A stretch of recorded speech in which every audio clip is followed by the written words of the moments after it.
মুমিনদেরকে বলা হয়েছে তোমরা কখনো হতাশ হবে না, কারণ তাকদীর লেখা হয়ে গেছে, হতাশার কোনো কারণ নাই।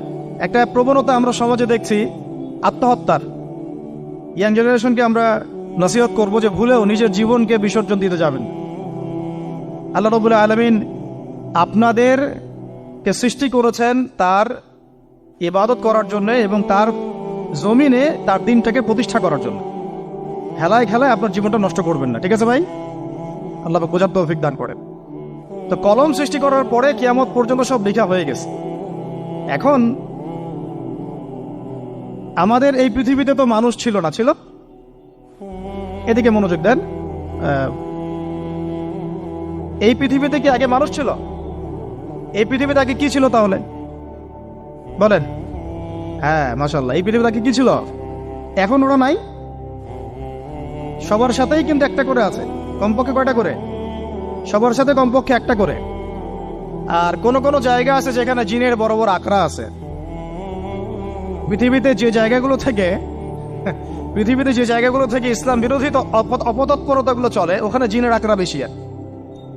কথা বুঝতে পারছেন?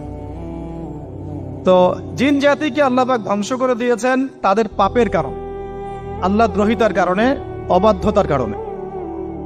এখন আল্লাহ রাব্বুল আলামিন ইরাদা করলেন পৃথিবীতে আমাদেরকে সৃষ্টি করবেন, মানে মানুষকে সৃষ্টি করবেন।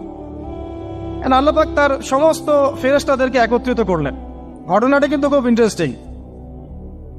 আমি জানি এখানে ওলামায়ে কেরামও আছেন, তবে আমি সবার জন্য প্রযোজ্য হয় এমন কথা বলারই চেষ্টা করছি, কারণ অনেকে হয়তো এগুলো নাও জানতে পারে।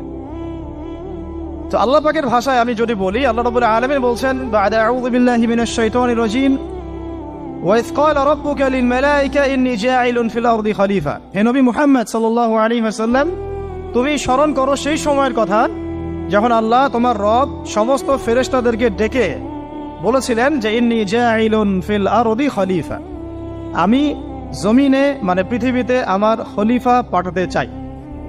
কি পাঠাতে চাই? আরো জোরে বলেন। আল্লাহ পাক বলেননি পৃথিবীতে মানুষ পাঠাতে চাই।